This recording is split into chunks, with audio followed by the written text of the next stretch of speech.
been a few days since we said bye to the others in Nasha Town. Still no news about Rarer, though. Where could he have slunk off to? If only he was gone for good. But with all the trouble he stirred up before, there's no way we've seen the last of him. Hello, you must be the traveler in Paimon? Mr. Flint has been looking for you. Unfortunately, there's been a serious wild hunt attack over at the quarry. He thinks it's time to regroup and figure out a plan. The wild hunt? Oh, uh-oh. We better get over there, right away! Come on, let's go!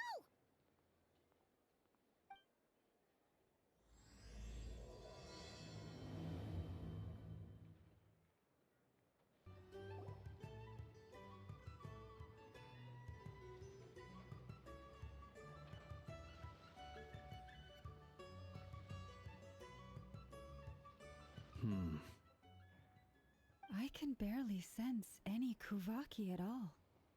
This whole area feels like a soulless husk. Looks like his appetite truly is insatiable. As if the power of that energy cannon wasn't enough. He's not seriously still getting stronger? What's his endgame here? Ah, everyone's here already. Hey, we made it. So, what's going on? We've all been on high alert since we split up a few days back, expecting Rarir to strike again. But it's like he just vanished into thin air. No one has seen him nor found any trace of his presence. That is, until this morning, when a ratnik found signs of wild hunt activity while out here on patrol.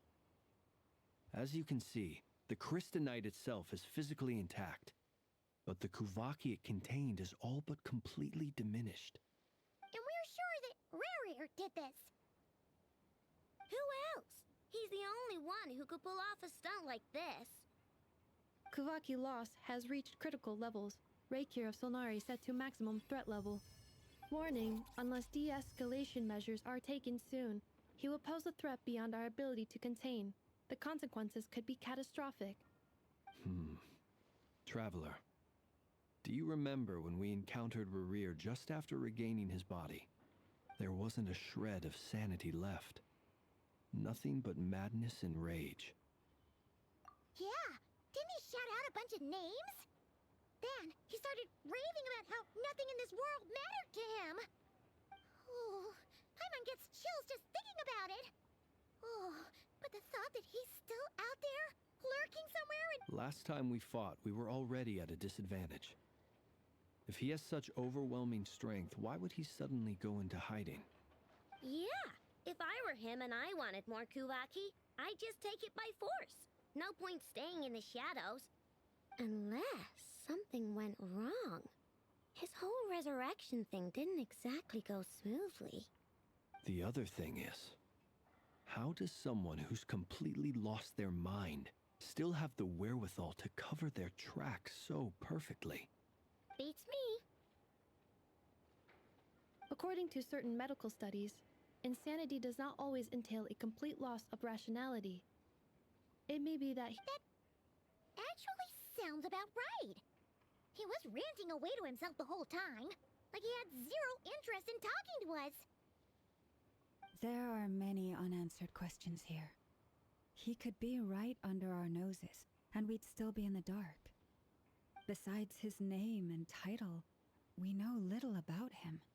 Certainly nothing about his past, or what he... Exactly. And we wouldn't even know where to begin looking. Even Boss hadn't heard of the Rahir of Solnari before all this. I'd be willing to bet that even if we gathered together every scrap of intel in Krai, we still wouldn't find more than, like, 3 useful facts about him. So, if we do nothing, he'll just keep getting stronger. But if we want to investigate him, last time we had Marionette and her big robo-buddy to help us. And we still barely held our ground. If we had to face him alone... Oh, Paimon's head hurts just thinking about it. What are we supposed to do against a threat this big? Well, I do have a little hunch about his next move. Given that he attacked the quarry, I'd say it's likely he'll target other places rich in Kuvaki. Somewhere like the Eye of Krai, or the Pillar of Embla. One thing's for sure. If we just sit back and let him keep absorbing Kuvaki, we really... A perfectly reasonable hypothesis. However, it is worth noting that these two locations are quite far apart. To investigate them both, we'll need to split up. I agree, we should split up. Right now, Rarir's goal seems to be gathering Kuvaki, not fighting us directly. Once we're done, let's regroup on Hisi Island. Wait, why Hisi Island? If I recall correctly, your largest goddess statue was carved from Kuvaki-rich ore, was it not? That's right. Yes, it could well be a potential target of his. I should head back and start evacuating the pilgrims.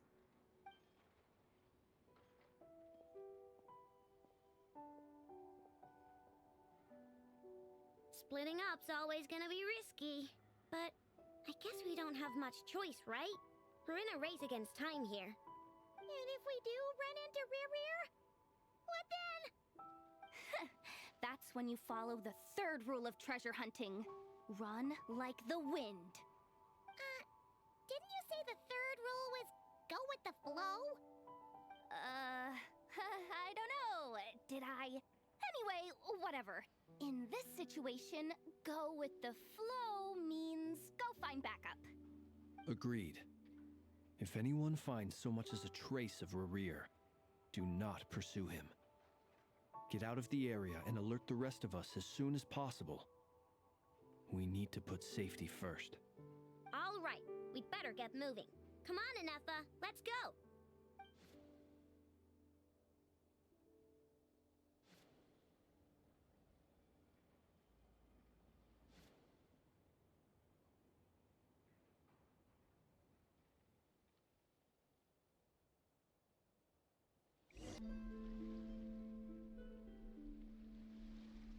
Any leads? Nope. Diddly squat. No clues to where he might be hiding. It's like... It feels like we're sitting on a powder keg that could go off at any second. Oh, I hate this feeling. I'd rather face him head on than be left hanging like this. So, you guys didn't find anything either? Not loving the word either. How about you, Flints? I questioned a few Ratniki and eventually narrowed my investigation down to one suspicious individual. But by the time I got to his place, he was already gone. Almost as if he knew someone was on to him. Either that or he's just extremely cautious and doesn't stay in one place for long. He's been biding his time for a while now. The question is, where or what is his next target? No idea. Since regaining his body, he seems to have lost all interest in the fragment in my possession. If he did still want it, he's had plenty of chances to take it. All we can do now is hope that Aino and Anefa turn up some leads. Darn it, Rarir! If you've got the guts, come face me one-on-one! Wait, he's actually here? I didn't mean it! I swear! No, it's coming from Silver Moon Hall. The Lady Kutar might be in danger. Let's get over there, quick!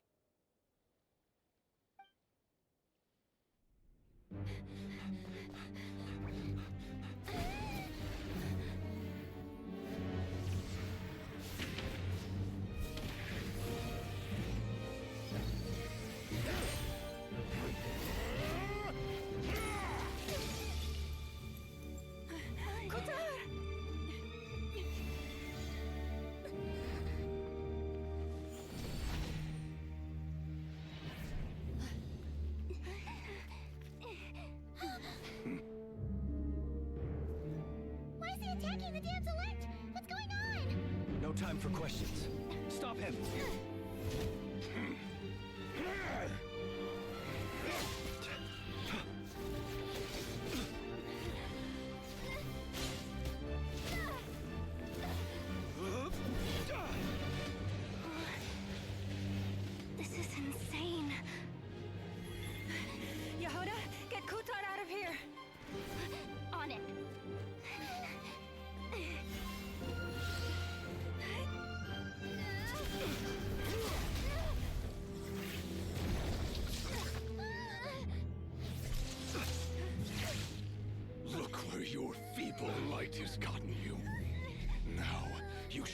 plunge into darkness.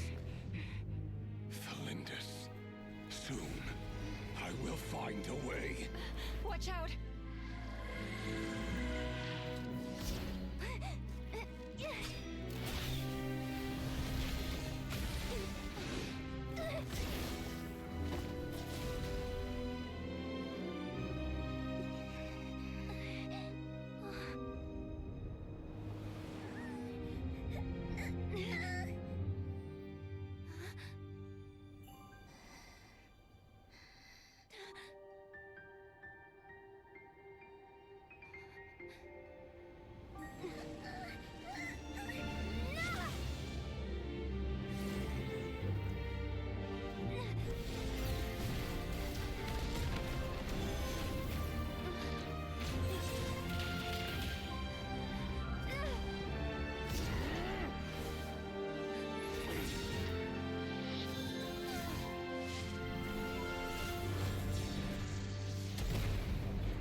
Find them, even if it means turning this place to ashes.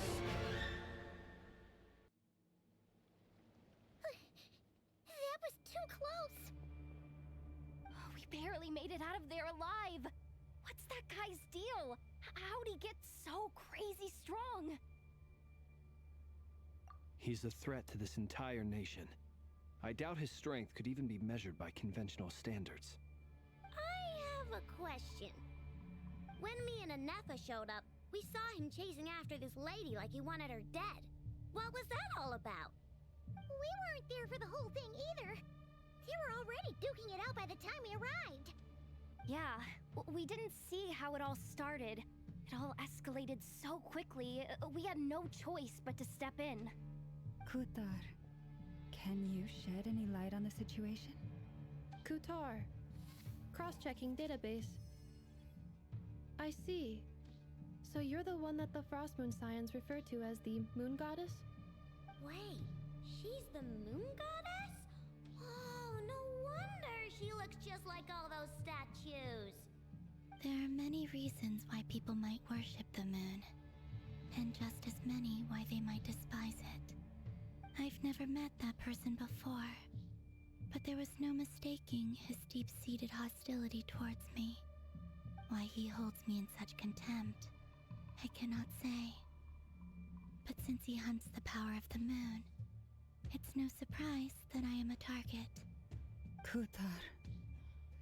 There are many potential motives.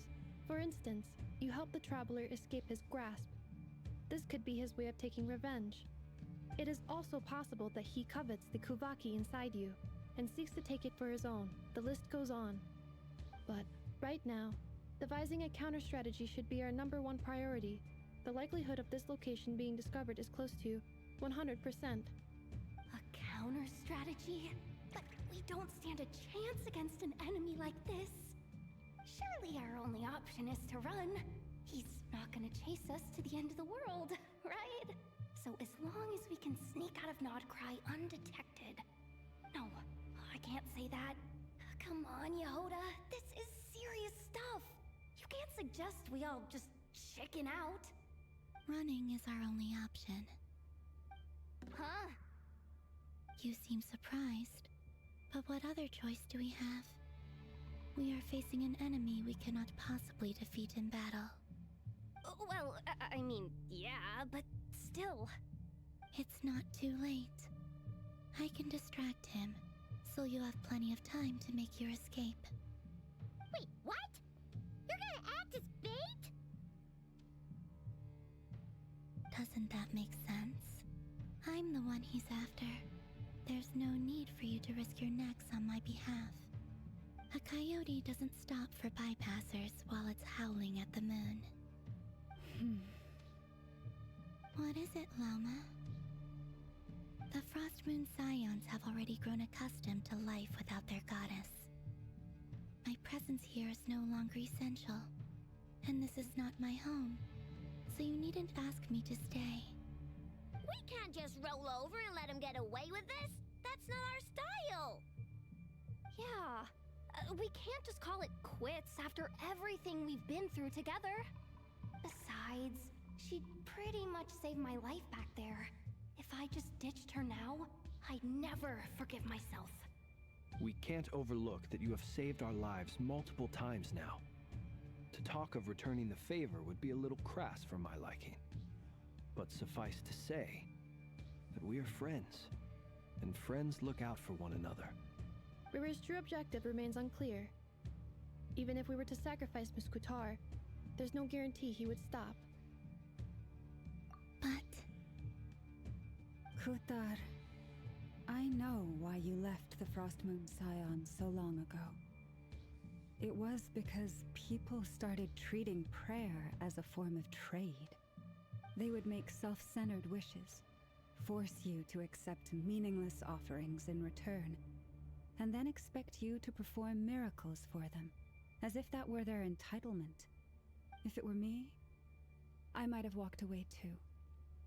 But I believe that time can change everything, and that sometimes it takes losing something precious to appreciate its true worth.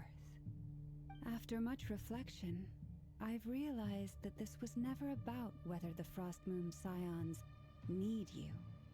Any relationship based on need is purely transactional.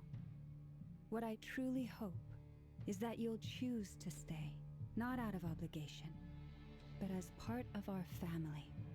You were born here, and now you've returned. Who knows? Perhaps it was the moonlight that guided you home. thank you, Lauma. But my power is on the wane.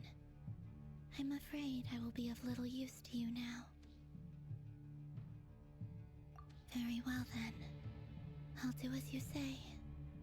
Both times you saved us, we were transported across great distances in an instant. Is that one of your powers as the Moon Goddess? It is, but I find it very draining. I barely managed to pull it off just now, and it will be some time before I'm strong enough to do so again. Rejected by the world, my power is dwindling. Like a lake, cut off from its source, slowly shrinking away. Now, it has almost run dry. What do you mean, rejected by the world? The three moons belonged to the ancient bygone era in which they came into being. From the moment I was born, the world itself has been steadily sapping away at my strength. The three moons are not one and the same. As the goddess of the Frost Moon, I cannot wield the powers of the other two. Yet moonlight has a way of blending together. Each can reflect the other's glow. So when our fingers touched, I was able to restore my strength by drawing Kuvaki from the Eternal Moon's marrow. But this method of recovery is painfully slow. If only we could find the... It's the Wild Hunt! Even faster than we expected. We'll have to finish this conversation later. See how those Wild Hunt creatures are running away from us. They're likely just a scouting party, which means Rerir won't be far behind. Then what are we waiting for? Let's get the heck out of here!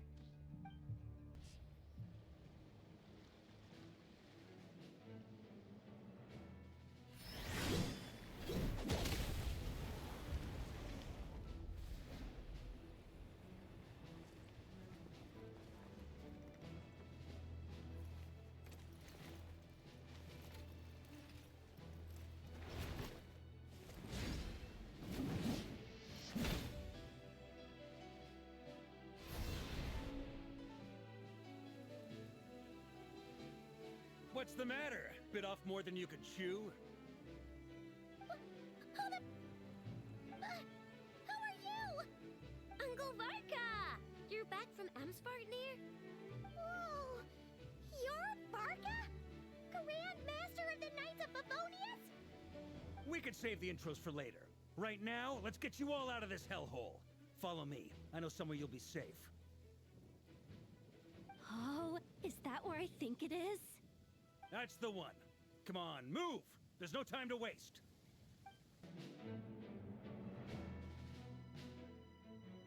Wow!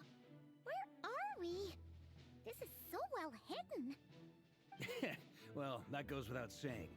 This is the Knights of Favonius' meeting place in Krai, and a contact hub for the Northern Intelligence Network. AKA, the black market of intel.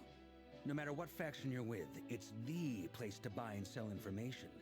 Their headquarters are in Krai, but they've got contacts in every nation. As an expeditionary force on foreign soil, working with them has offered us the most effective way of getting our hands on reliable local intel. This is where we meet, so naturally, it's secure. Anyway, where were we? Folks from Krai should be pretty familiar with me by now, but I believe this is the first time we've met. Allow me to introduce myself. I am Varka, Knight of Boreas, and Grand Master of the Knights of Favonius. We've heard all about you. This meeting's been a long time coming. You look way younger than Paimon expected, but you definitely have that Grand Master vibe. Well, I'm no spring chicken. Just not showing my age yet. Definitely feeling some of that back pain today, though. Rushed back from Amsfartnir without a wink of sleep, only to get right into another fight with that freshly revived maniac. Another? You mean you fought him before? Yep. He wasn't nearly as strong back then, but he was still a formidable foe. I brought some of the knights along to give him a little surprise, but he saw us coming from a mile off. My squad took heavy injuries, and I barely made it out alive myself. We knew it might have been our last chance, so we staked everything on it. But still, it wasn't enough to stop him. I tried tracking him down afterwards, but he didn't leave a trace. Even in his unhinged mental state, he's as cautious as any trained operative. So, I decided to come find you. And as luck would have it, turned up to find you being ambushed by the Wild Hunt. The rest, you already know. Is that why he's been frantically absorbing Kuvaki these past few days? Because he sees you as a threat? Maybe I'm part of the equation, but even if I weren't, I'm sure he'd still be gathering power. He's clearly working up towards something. Note to self, Uncle Varka's strength rating officially upgraded. Guess it's my turn to ask questions now. So, what exactly has been happening in Krai? Why is the Wild Hunt returned in humanoid form? And why is it after you? That's a long story, but I'll try to make it quick.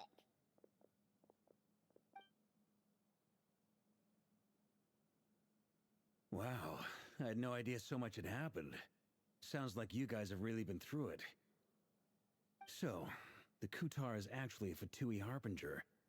And all this Wild Hunt activity in Krai is the work of the Raker of Solnari, one of the 5 sinners. That's a lot to take in. Need some time to wrap my head around it all. I'm truly sorry, Mr. Varka. You stood with us against the Wild Hunt, and did everything you could to stop it from escalating into a full-blown catastrophe. And then, the one time you're away, it all comes to a head and all your hard work gets undone. You've got nothing to apologize for, Miss Moonchanter. You can plan 100 steps ahead and still slip up. That's just life. No one knows what tomorrow holds. You can't predict which way the wind will blow next. And, to be perfectly honest, I can't say I'm surprised. For all the times we've defeated the Wild Hunt in the past, we've never been able to completely wipe it out. Turns out, we were just delaying the inevitable. But now that a new variable has come into play, fate may well take a different course. A new variable? You mean us? Who else? And in a strange way, I think his resurgence might not be an entirely bad thing. The Wild Hunt is like an unrelenting force of nature, but Rerir is an individual with an agenda. He's gotta have a weak spot somewhere.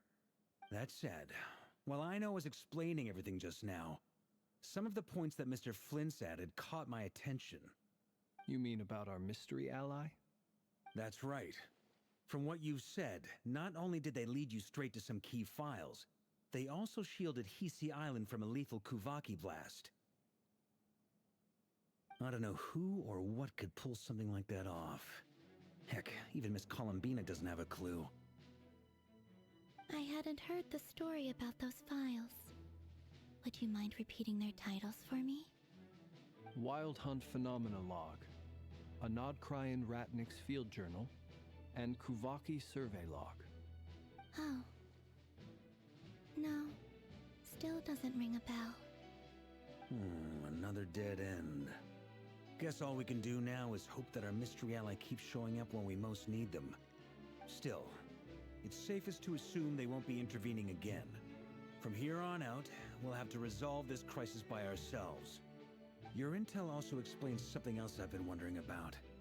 The reason I led my team to Amsfarnir was because we'd had reports about a possible source of the Wild Hunt showing up there.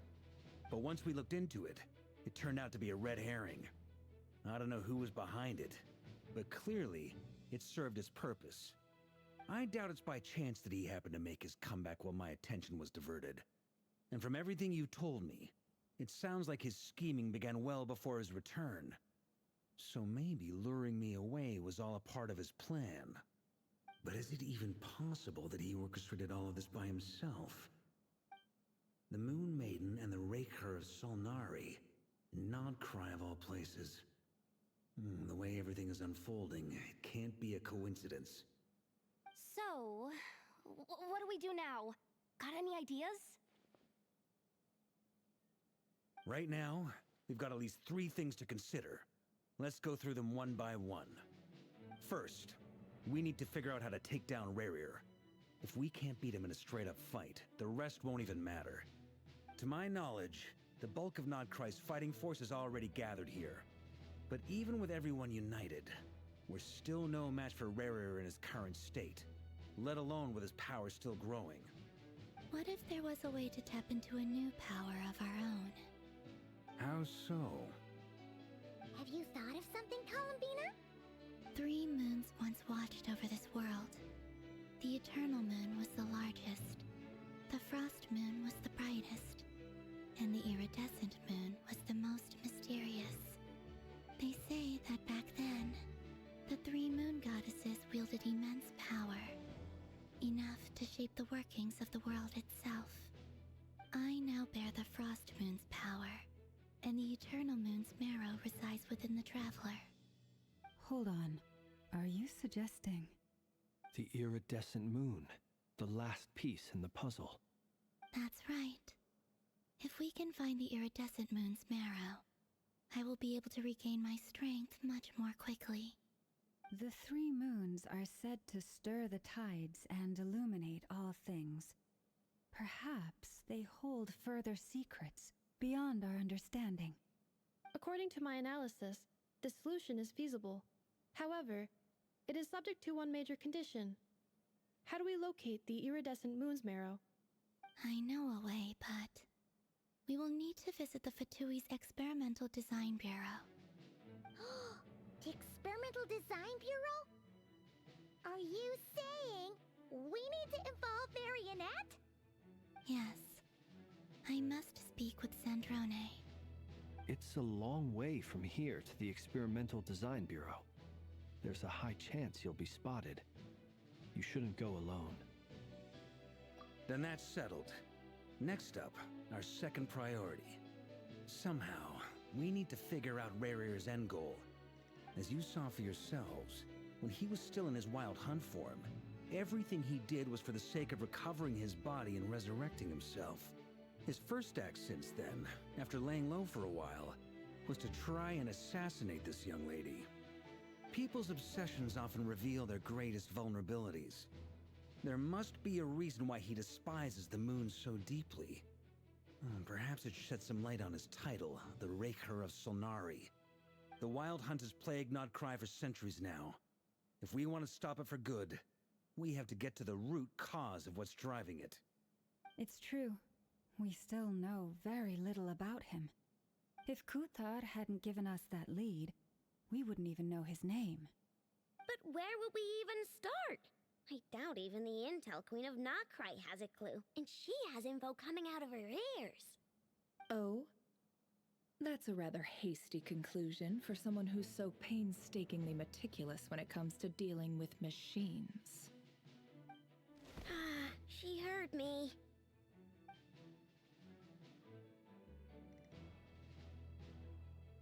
Boss!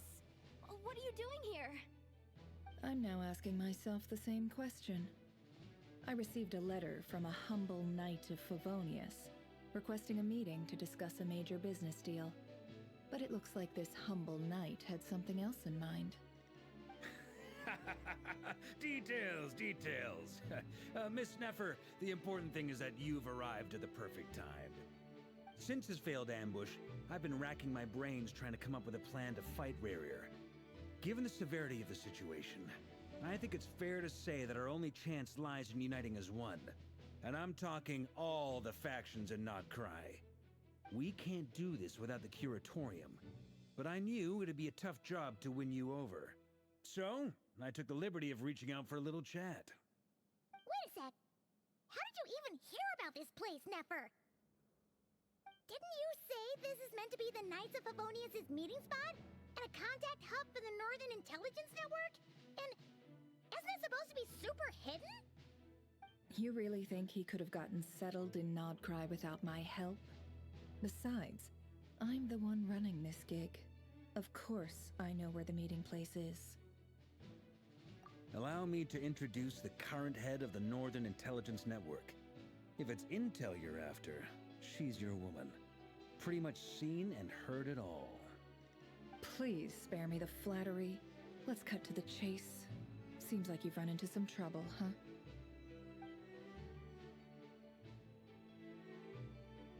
Well, this certainly qualifies as an unforeseen crisis.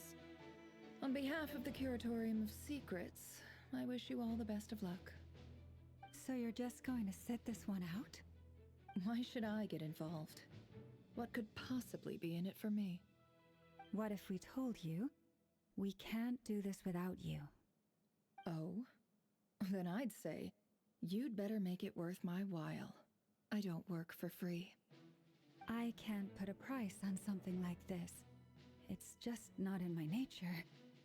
But then again, you and I have always been polar opposites in this regard. So I can't exactly say I didn't see this coming. If you insist on compensation, I will pay you. Consider this a formal commission. Sound fair? You just don't give up, do you? Too bad. I know you well enough to know you can't afford my prices. The riskier the job, the more it'll cost. And a Moonchanter's stipend isn't exactly generous. Unless you're planning to start passing the donation box around among the faithful. Boss, just a thought. If they come up short, maybe you can take the difference out of my next few paychecks. Things got really dangerous during the fight with Rarier. If this girl hadn't saved me, I'd be ley line fodder by now. I'd be gone for good, boss. If there's any way we can make this work, I'd really like to help her. Please? I'm begging you. This is why I'm always telling you never accept favors. They are the hardest debts to repay. You have to be careful who you get involved with, or you invite all kinds of misfortune. Very well, Yehoda, I will help. But just this once. Don't count on this happening again. Flins, that fragment that Rarier was after, do you still have it on you? Of course. Let me borrow it. I need it to follow up on some leads. Wait, you actually have some leads? Shh. This is top secret information. I get it. We all have things we'd rather keep to ourselves. Plus, I know we can count on you, so we'll leave the intel gathering in your hands. And that brings me to the third and final item. We need to find a way to distract him. We need time to make our move, so someone will have to stall him. I'm in for this part, no matter what. Anyone coming with? count me in too. Come off it, you two. Quit playing heroes. I'm way ahead of you here. Nefa did a scan of the Moon Goddess's Kuvaki signature, and we're gonna use it to make some decoys over at the Krumkake craft shop. Anyone who's in, follow me. Once they're ready, we'll deploy the decoys across Krai. So as long as the rest of you keep moving, he won't catch on to your scent and won't be able to track you down. I like it. Genius idea. No biggie. All right then. We'll split into 3 teams. Once your team has finished their mission, return here and wait for the others. Dismissed!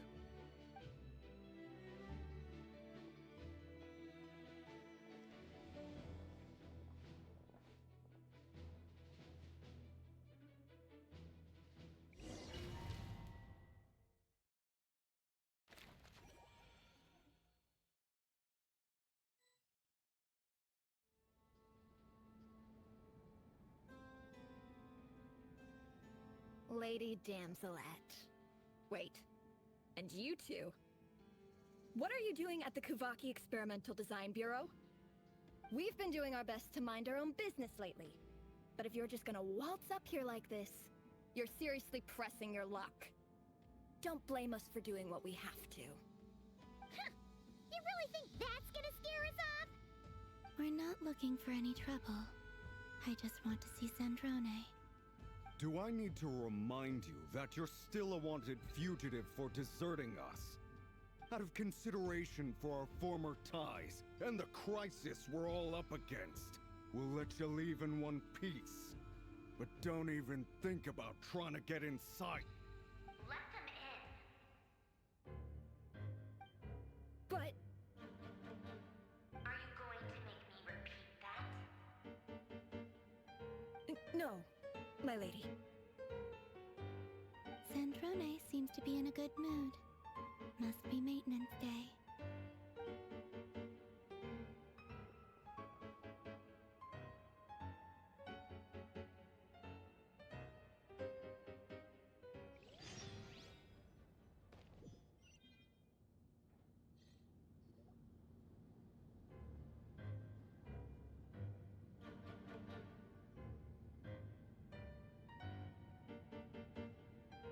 So tell me, to what do I owe the honor this time?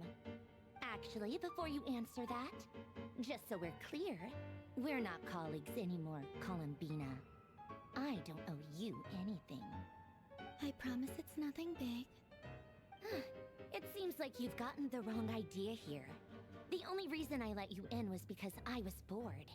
It seemed like a way to kill some time and satisfy my own curiosity. Whatever miscalculations I may or may not have made in the past, I haven't lost the plot enough to even consider sticking my neck out for your sakes. I'd like to speak with Arlecchino. What? Huh? You mean the knave? I'd like to speak with Arlecchino. Is she in Krai? No, she's not. Once the work on this facility was completed, she went back with the rooster and Regrator. The only ones in Krai are me and... What is it you need to speak to her about anyway? Rerir is hunting me. If I'm going to face him, I must first retrieve the lost moon.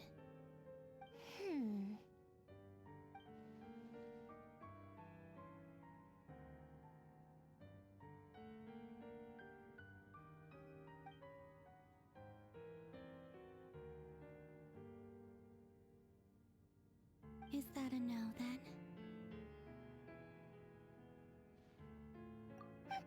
As if I need reminding. I was this close to settling things with him before someone decided to whisk me away to their weird little garden.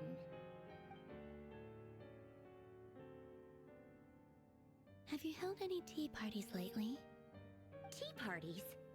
Yeah, obviously. You don't seriously think we'd pack it all in just because you aren't here.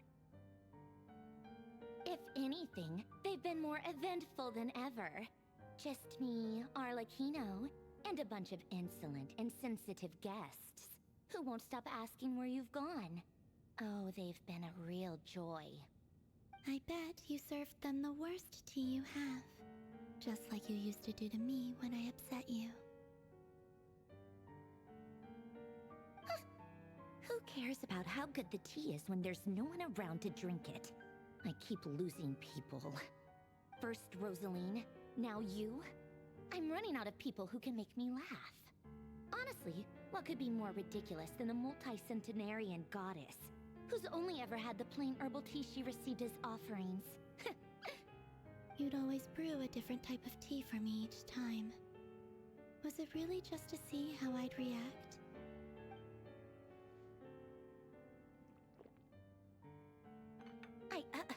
Well, duh. Why else? Watching you squirm was practically my only form of entertainment.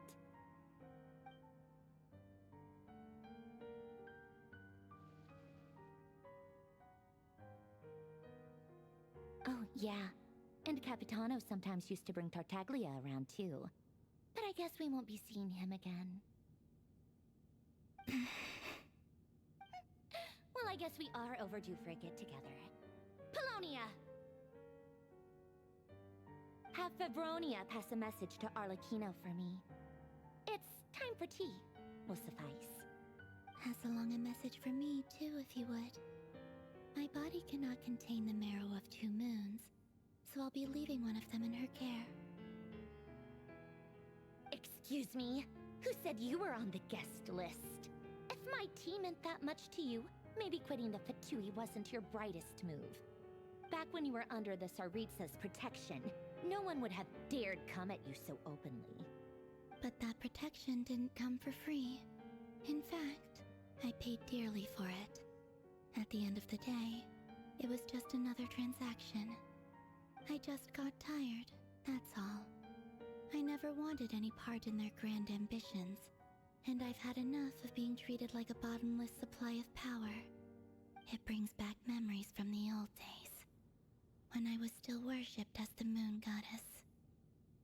Centuries on, it may be a different group of people, but I see the same greed in their eyes. I figured you'd leave eventually. You didn't have as much of a reason to stay as I do. The Tsaritsa gave you shelter and protection, but that was it. Nothing more, nothing less. Meanwhile, the Fatui demanded everything from you in return, until it was more than you could bear. I get why you left. And frankly, I have no interest in dragging you back just because the higher-ups told me to.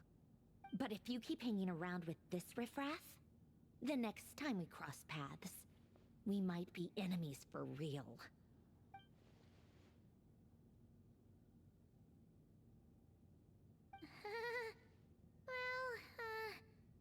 Guess that's our cue to leave. That might be your plan. But it sounds like someone else wants you to stay a little longer. Huh? What do you mean? Listen.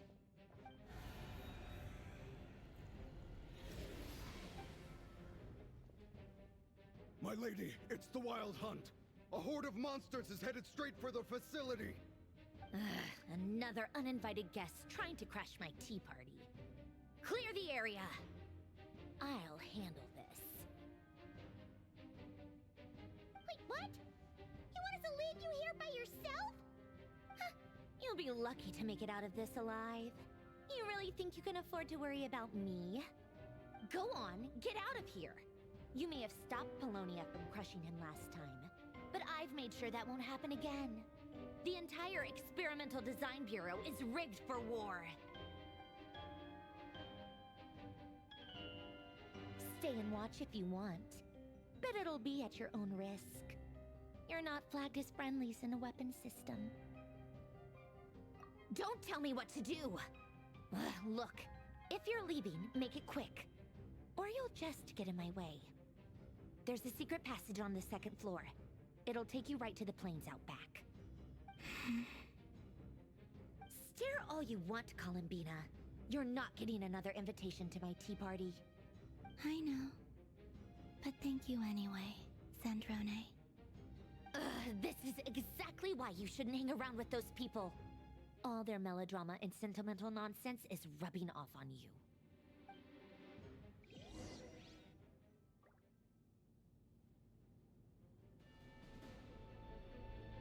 Come on then, Mr. Right here.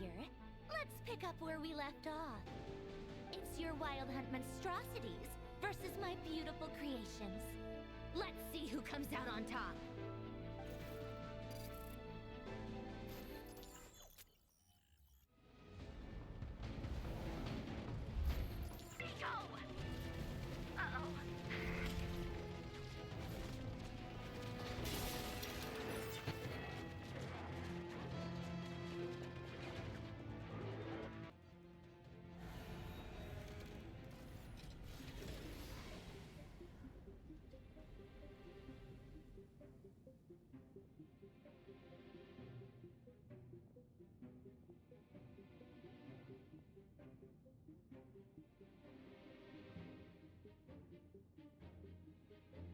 Polonia, get him!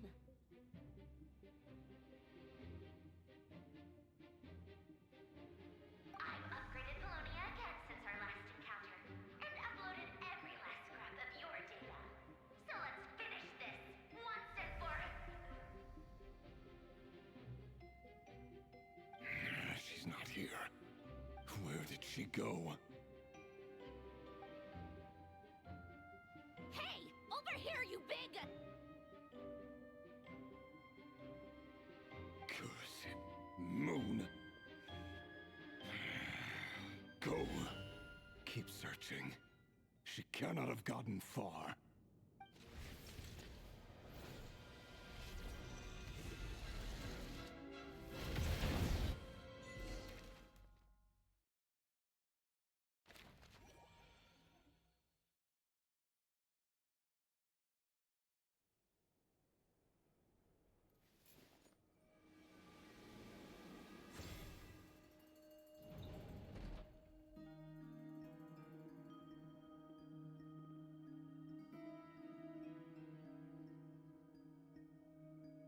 So this is your method for investigating Rarir's past.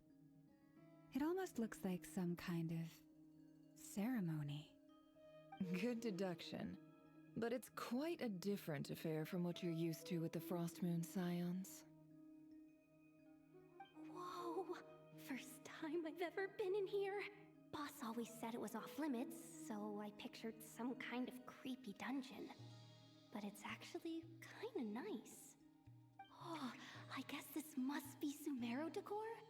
That's where Boss is from. And that nice shopkeeper who sold me my treasure compass.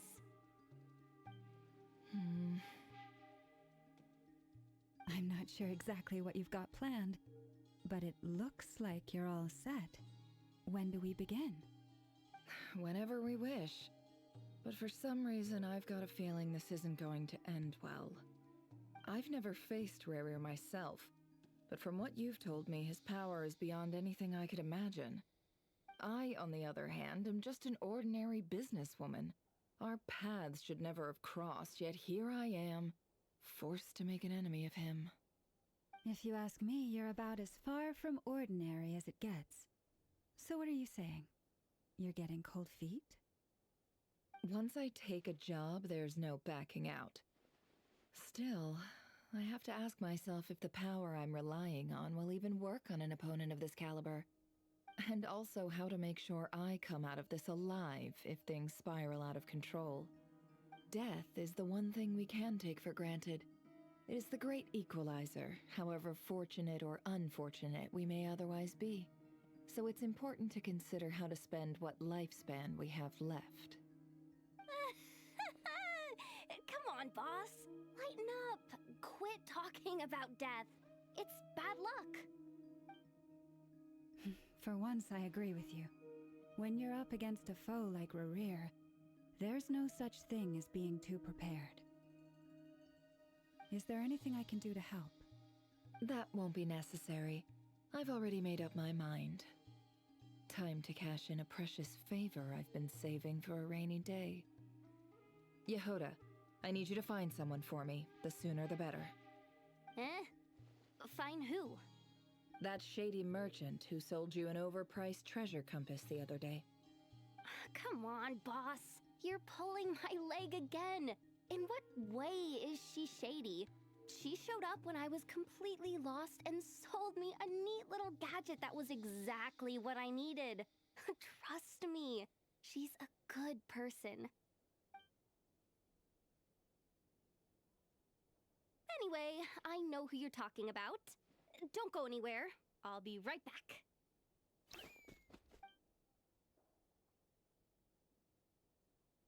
Quit grabbing me. I genuinely can't run any further.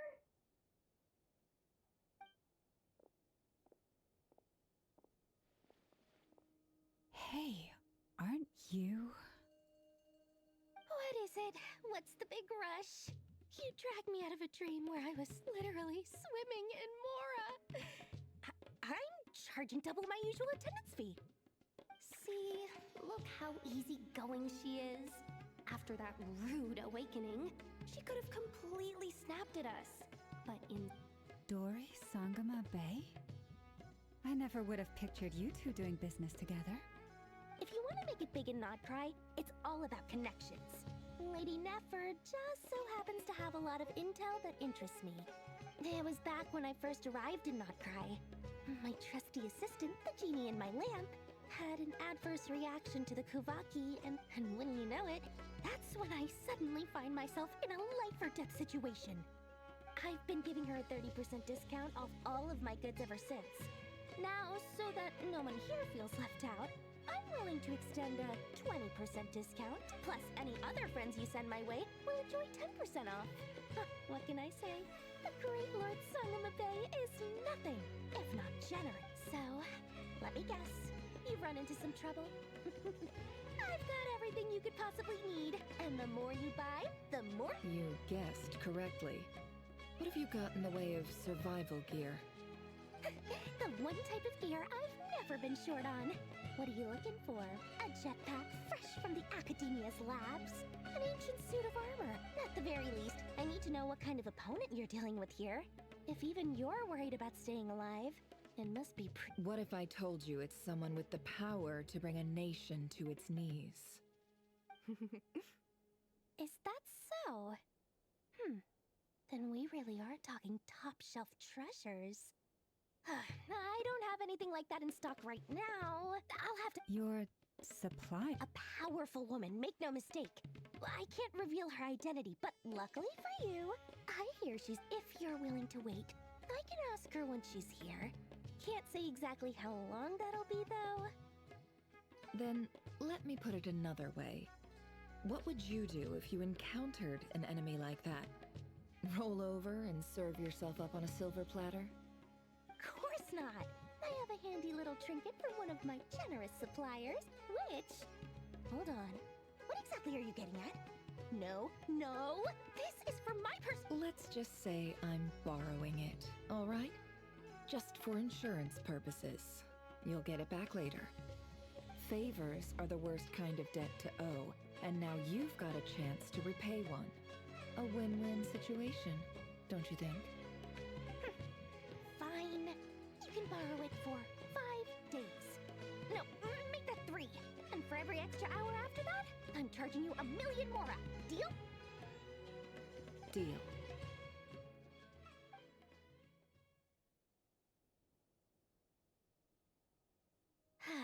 What a way to start the day. Now, was there anything else you wanted? Or can I go back to bed now?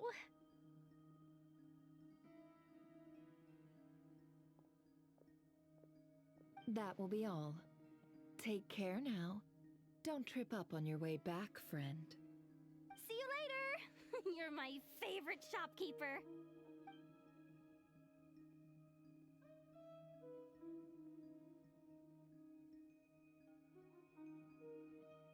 Excellent. Everything is well and truly ready. The ceremony can now begin.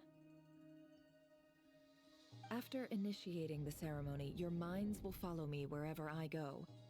You will see many strange things in your mind's eye. So remember, don't be frightened, and don't make a sound. Now then, Let us peer into the Raker of Solnari's past. I made it. I don't recognize this style of architecture. Must be Conrian. Simple furnishings, table and chairs. It's a more ordinary house than I might have expected. Looks like the fearsome Raker of Solnari came from surprisingly humble beginnings. Unless this passed for luxury in Conria. Unlikely.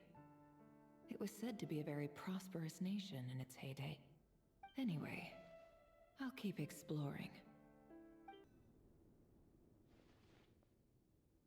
Hi, Reverie. Since you're working extra hours tonight, I thought I'd keep myself busy by checking out that new kebab shop. I've heard good things about their menu. I'll test it out, and if it's as good as everyone's saying, let's go back together sometime. P.S. New stash from the Universitas Magistrorum. I brought some goodies home. A few teacups and a pin rack. Hope you like them. They didn't sign their name, but they must have been close. Sounds like they were living together.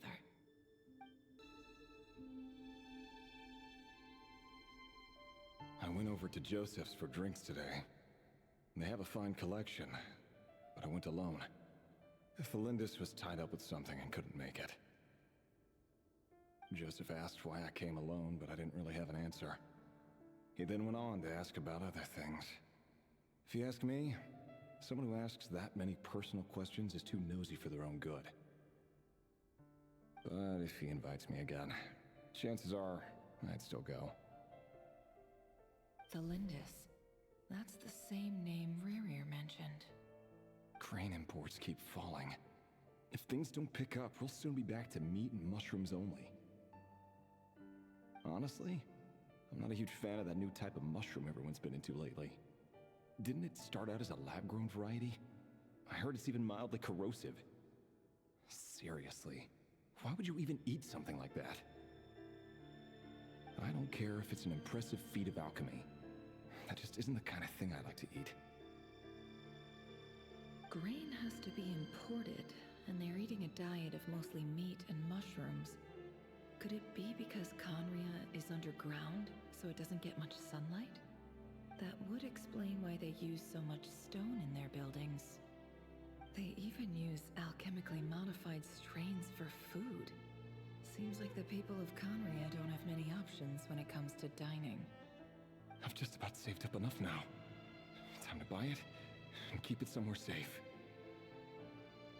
Making a big purchase. I wonder what it is.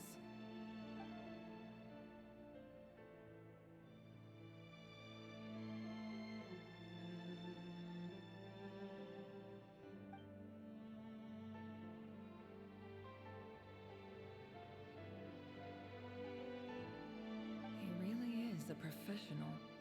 No wonder he's so good at covering his tracks.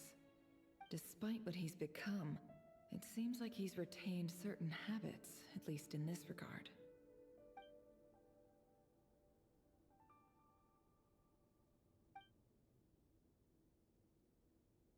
Did Rary rip it out himself?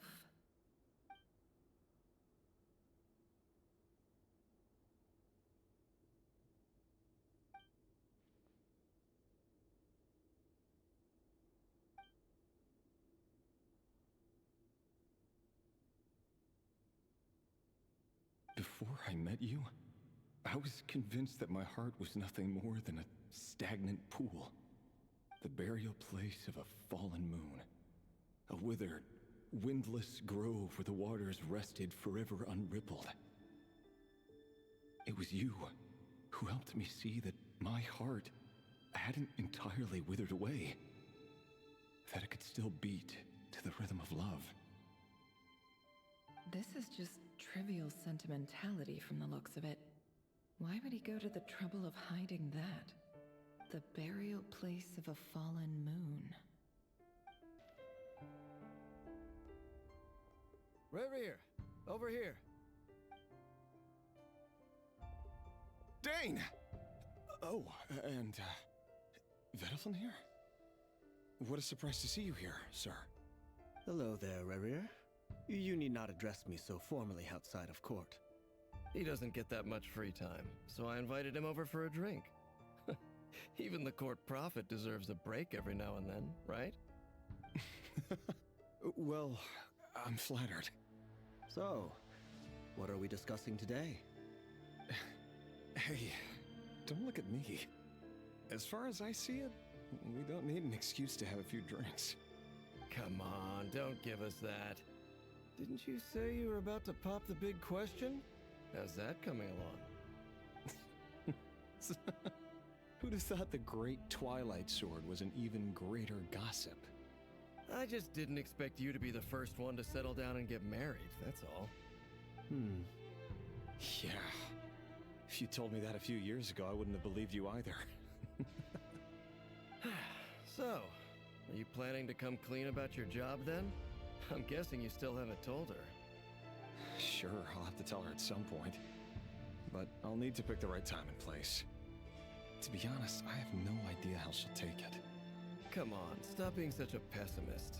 For all you know, she could be thrilled. I bet she'll be much more impressed by your actual job than the one she thinks you're doing now. A member of the King's Guard. Quite the cover story. Does the king himself even know? Of course he does. Anyway, enough about me. How have you been? Me? Same old, same old. Nothing much to... Huh? What's up, Ved? It's nothing. Vedaflin, Dainsleif's elder brother. Renowned throughout the court of Conria as the Visionary, and said to possess a wisdom far beyond the reach of any ordinary man. And yet, despite the gulf between us, he seems to have something to say about me. Does he even know me? Does he see me as a friend of his brother, or just another of the Vinster King's blades? Why did he react so strongly? Was it really to do with what we were talking about?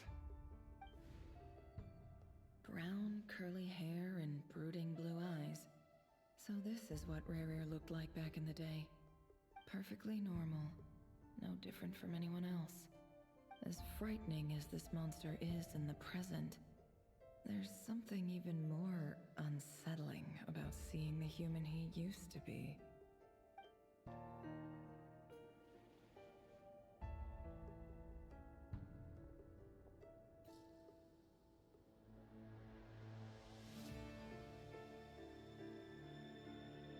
Felindis? You're back early? Our equipment's being serviced today, so I got off earlier than usual. How's your day been? Aw, why the long face? Is something the matter? Has your boss been giving you a hard time again? Went for a drink with Dane and the others after work. Isn't that a good thing?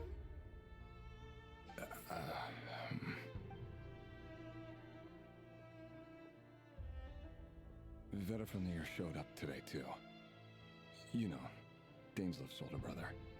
Ah, Mr. Vedaflin. Yes, I've heard of him. They say that everything he says ends up coming true. He overheard Dainsleif mention that I'd recently proposed, and he seemed to have an issue with it. But when I asked what it was, he kept it to himself. So, you're worried? You can be such a child sometimes, Rerir. We're nobodies. Why would the Visionary be concerned about us? I'm sure someone in his position has much bigger fish to fry. Maybe you're right. You worry too much, Rerir. We've been together for ages now, and everything's been going so well, has it not? You've even proposed to me. So, you do remember. Tell me then. What's your answer? Like I said, I need some time to decide. You can't just rush into things like this. We may be nobodies in the grand scheme of things, but if we want things to work out, we've still got to plan ahead. All right. Take your time. Just don't keep me waiting forever. Nobodies. Sounds about right. In the eyes of people like Vedalfanir and Dainsleif, what do we matter? Can someone whose gaze is so fixed on a far-flung future even see the present clearly? Besides, the dynasty's fate rests with the king and his inner circle. Whatever I do, it won't make much difference.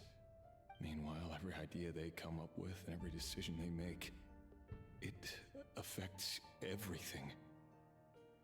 These days, the king is lost in his research, and the purge of the Crimson Moon bloodline grows ever more intense. The opposition tried to speak out, but nothing came of it. And I'm under no illusions as to why. Because we eliminated them and got rid of their bodies. A man can have 1,000 reasons to carry a sword, but there are few good excuses to use it. Yet the king has never even considered a gentler approach, and he never will. What becomes of someone who kills on another's behalf? Can he ever find true peace?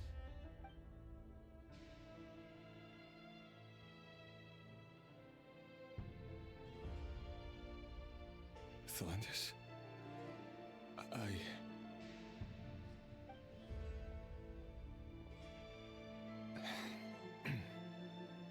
It's nothing.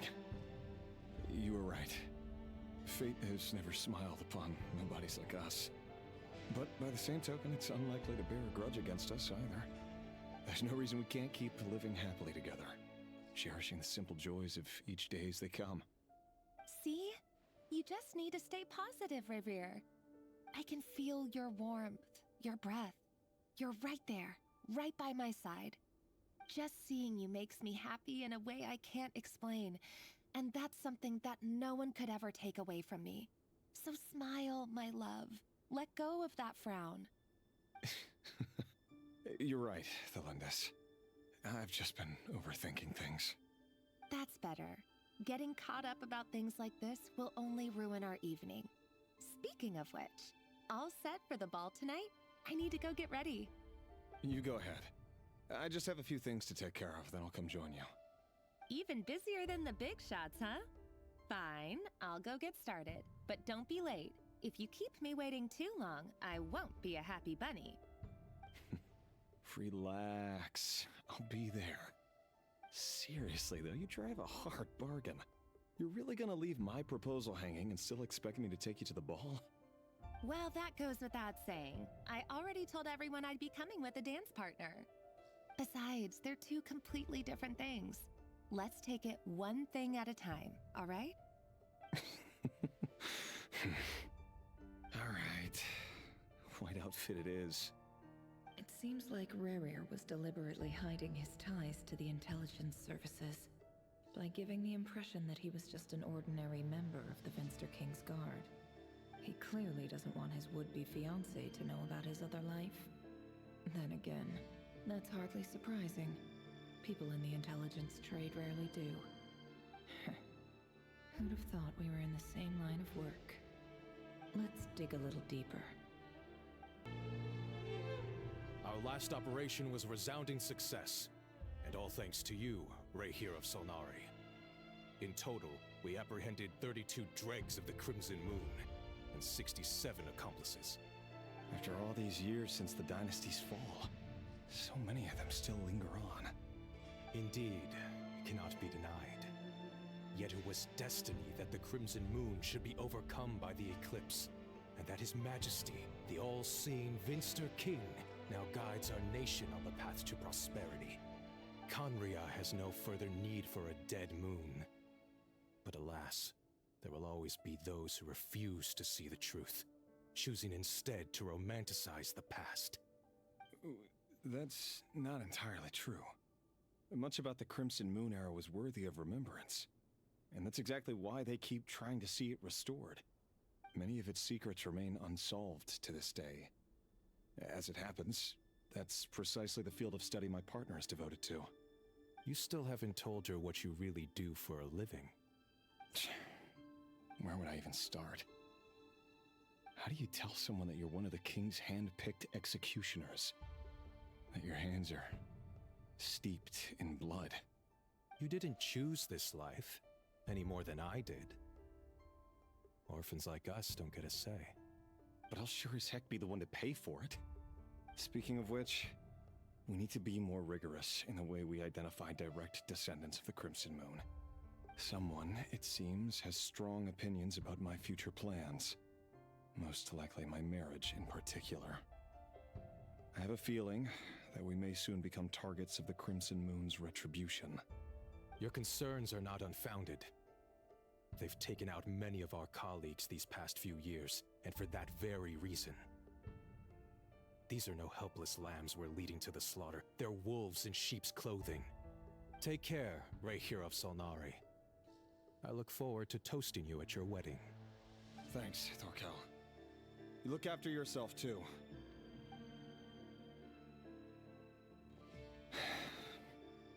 Thelindis, I never wanted to keep this from you. You're the last person I would ever want to lie to. But that's exactly why I can't tell you everything. There are things you shouldn't know. Things you cannot know.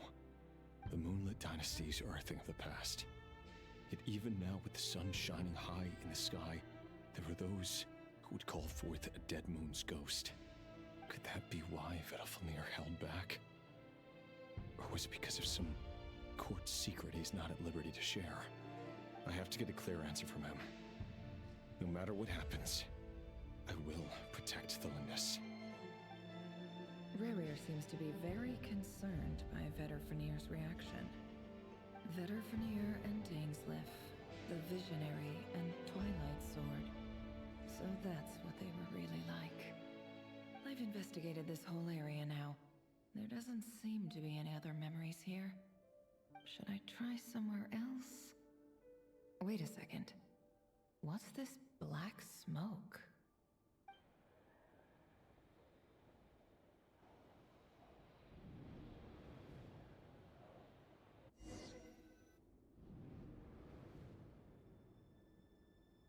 So, he's late after all.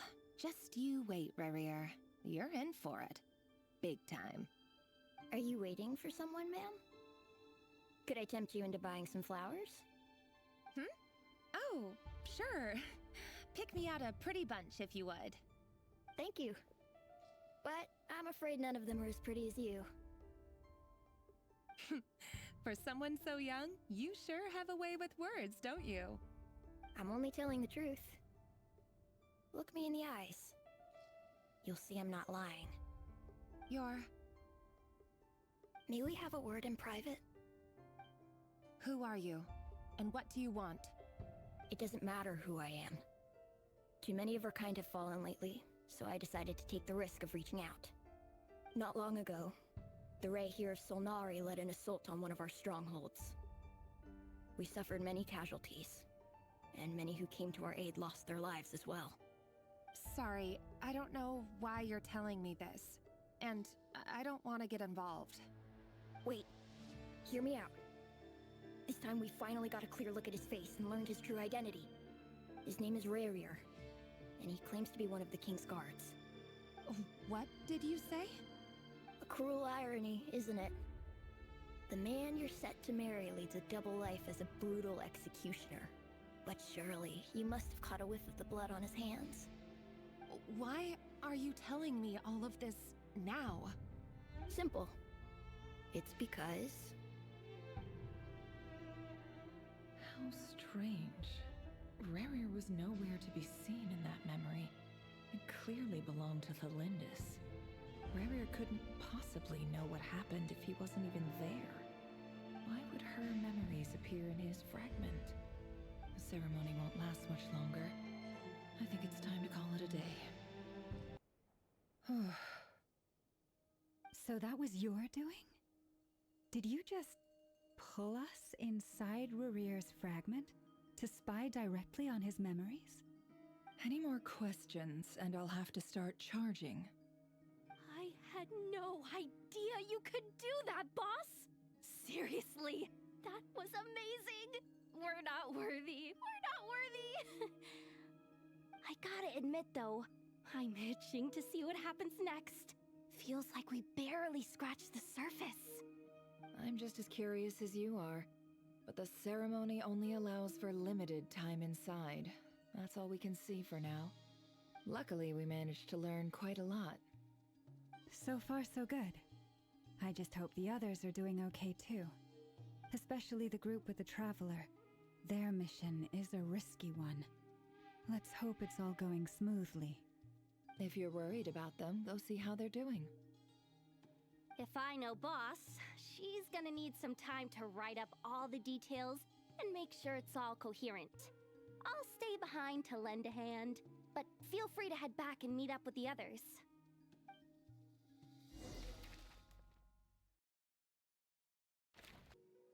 Oh, they've been prowling around for nearly 2 days now.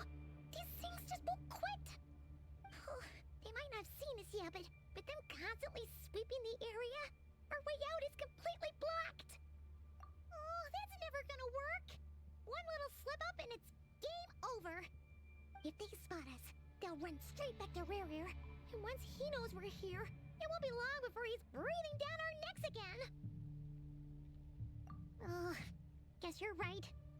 All right, time to zip it.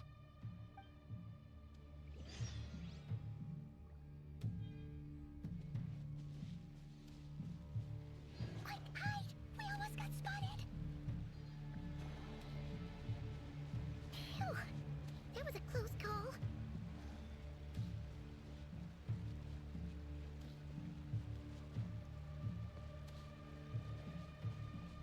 Watch out! It's coming this way!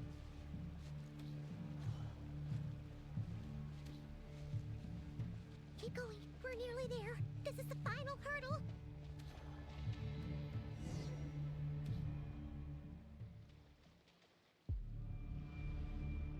Oh, there's no end to these things!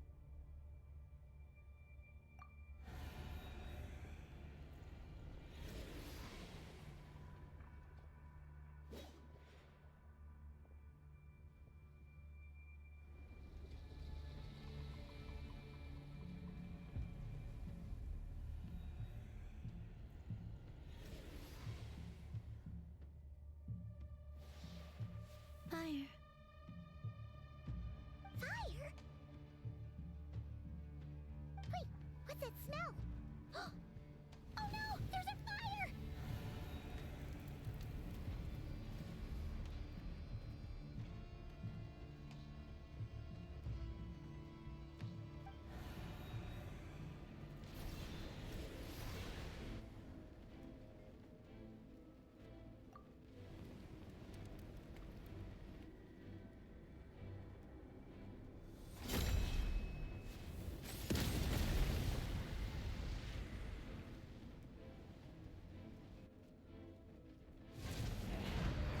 Sandrone was right.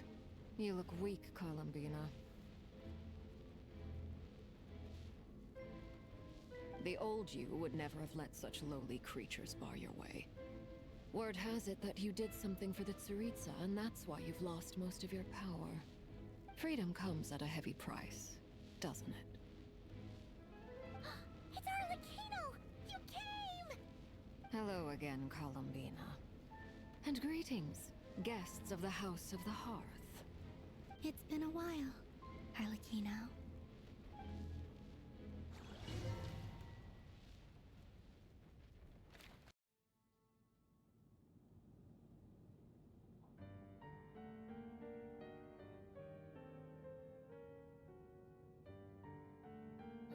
Stupid right here of stupid Solnari. Ugh, whatever. I've got all the data I need. Next time we meet, you're finished.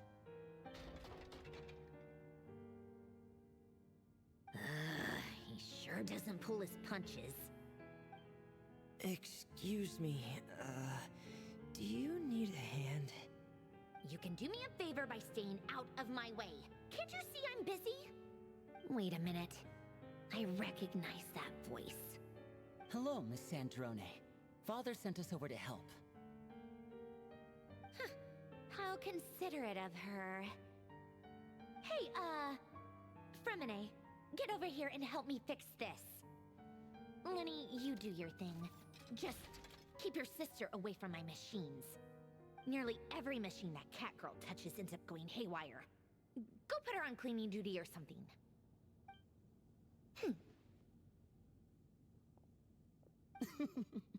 Then let's start downstairs. Fremine, we'll leave this place to you. You've got it. Wait a second. Pretty sure there's still some tea in the cupboard. If you want some, you'll have to make it yourselves.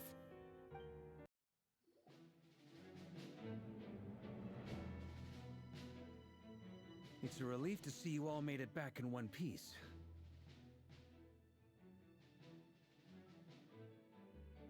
Huh? Feels like there's quite a few people missing. Where's Flint's and the others? And what about Niffer? I returned ahead of them. Flint is helping Aino and Anefa to set up the decoys and buy us some time. As for Miss Neffer... Boss is still wrapping things up on her end. She sent us back to fill you all in on the top secret intel we've been gathering. I see. Then let's get right into it. But first, who do we have here? You brought someone else in to help? Greetings. I was invited here to help as a longtime Tea Party companion of Columbina's. You may call me Arlecchino. Surely it can't be. Those eyes. Oh, where have I seen them before? Wait, of course. In those memories we just saw. The only Arlecchino I know is the fourth of the Fatui Harbingers. So either you share a pretty uncommon name, or you're more than just a Tea Party buddy. You're well informed, Grandmaster. A man from Mondstadt living all the way out here in Krai, and yet the people and affairs of Snezhnaya seem to hold a special place in your heart. Oh, the feeling's mutual. Sounds like you know all about who I am, too. A Fatui Harbinger. The atmosphere in here just got really tense. Guess we can't just start trusting Fatui Harbingers, even at a time like this. I must admit, though, I'm a little curious.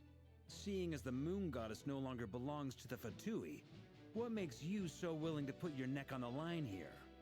Nor does Krai belong to Mondstadt, Mr. Varka. Yet still, you're fighting for it all the same. Things don't always have to have a tangible payoff. Sometimes, stopping things from spiraling out of control is a higher priority than chasing the spoils of victory. Of course, I can't say there's nothing in it for me at all. But that's between Columbina and myself.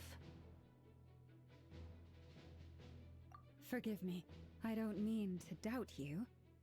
It's just that the Fatui really have been the source of many of our troubles. We have our own way of doing things here in Krai. But ever since they arrived, the Fatui have treated us with nothing but hostility. I know there's been a lot of bad blood between us in the past. I've done my utmost to avoid friction whenever I could. But sometimes fundamental conflicts of interest simply can't be settled amicably. That's why I'm here solely in a personal capacity. This has nothing to do with the Fatui. As a gesture of good faith, I'll be frank. I can help Columbina track down the iridescent moon's marrow, which will help her restore more of her power. Anyway, what else is on the agenda? Let's begin. She says she'll be frank, then completely skips over the details. Looks like she doesn't want to give away too many secrets after all. But she clearly wants to change the subject. It'd be awkward if I tried to bring it up again now. I guess we'll just have to go along with it. She's the fourth of the Fatui Harbingers after all. One look and you can tell she's not someone you'd want to mess with.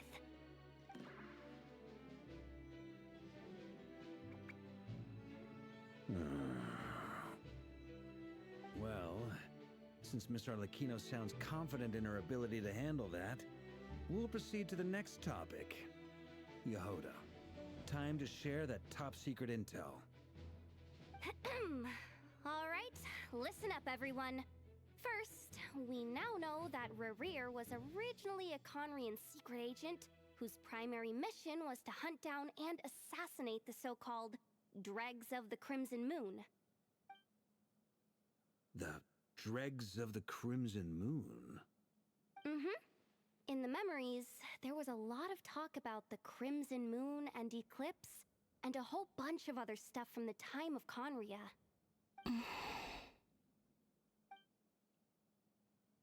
To my knowledge, those were the names of 2 different Conrian dynasties.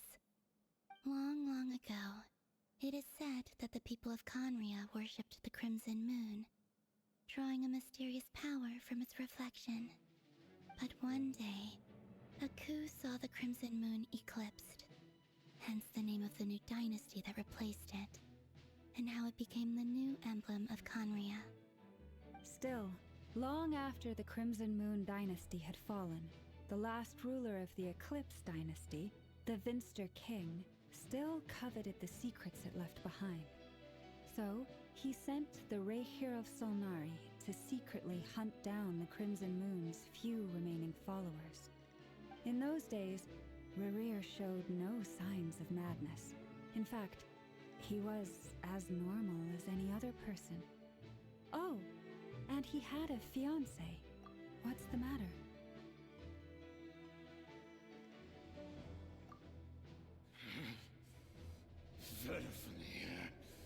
Granddaughter! Flinders!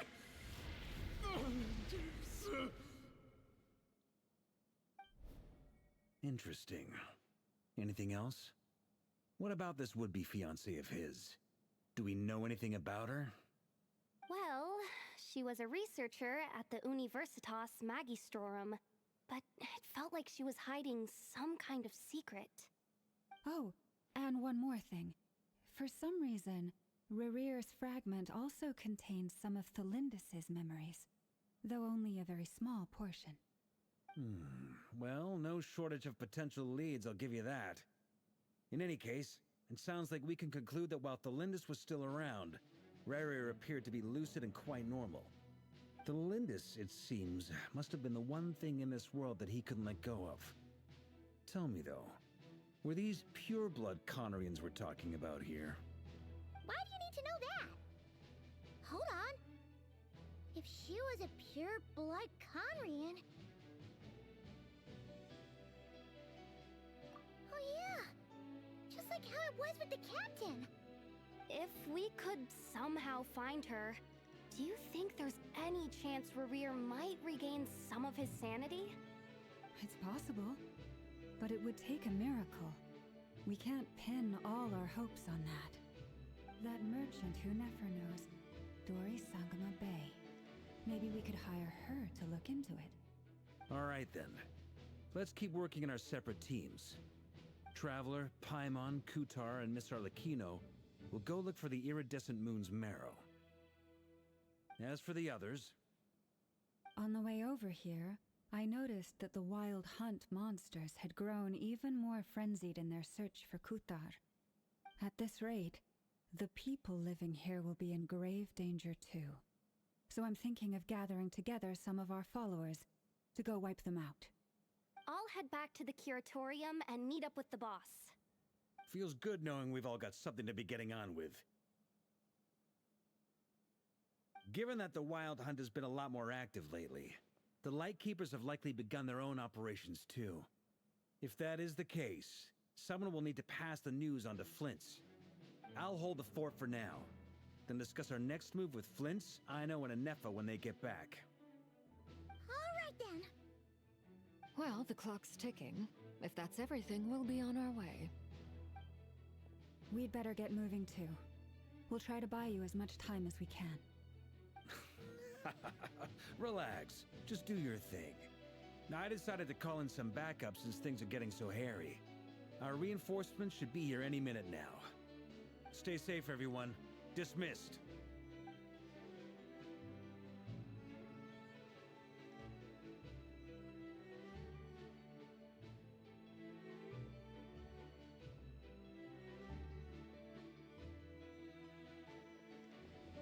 We're back.